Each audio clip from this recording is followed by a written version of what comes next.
Martial law in the Philippines. In 1972, President Ferdinand Marcos placed the entire Philippines under martial law. For nearly a decade, Filipinos lived under military rule, with curfews, censorship, and arrests. Marcos claimed it was to save the nation from chaos, but for many it became one of the darkest chapters in history. By the late 1960s, the country was in crisis. Poverty and corruption were widespread. Protests were growing, and the Communist Party and its armed wing were gaining ground. Violence and bombings were rising. With his presidency nearing its end, Marcos presented martial law as the solution. On September 21, 1972, he signed Proclamation 1081, and 2 days later he announced it on national television. Overnight, daily life changed. Curfews were imposed, media outlets were shut down, and only pro-government voices remained. Opposition leaders, activists, and journalists were arrested, including Senator Ninoy Aquino.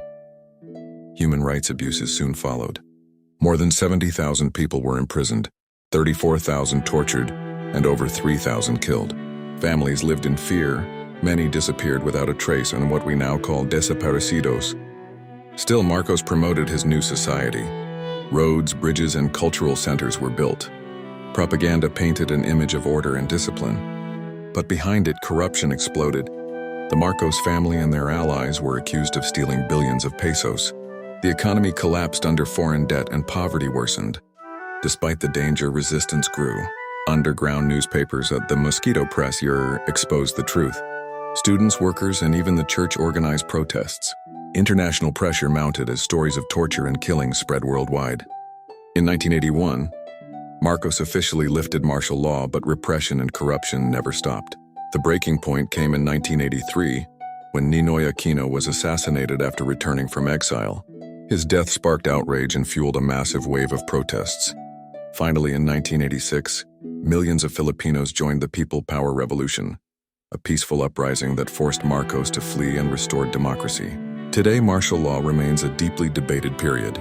Some remember order and infrastructure, but for many it was about fear, lost freedoms, and stolen lives. That's why survivors and historians remind us, remembering martial law is not about politics. It's about truth, justice, and making sure history never repeats itself. Never again, never forget. Follow for more.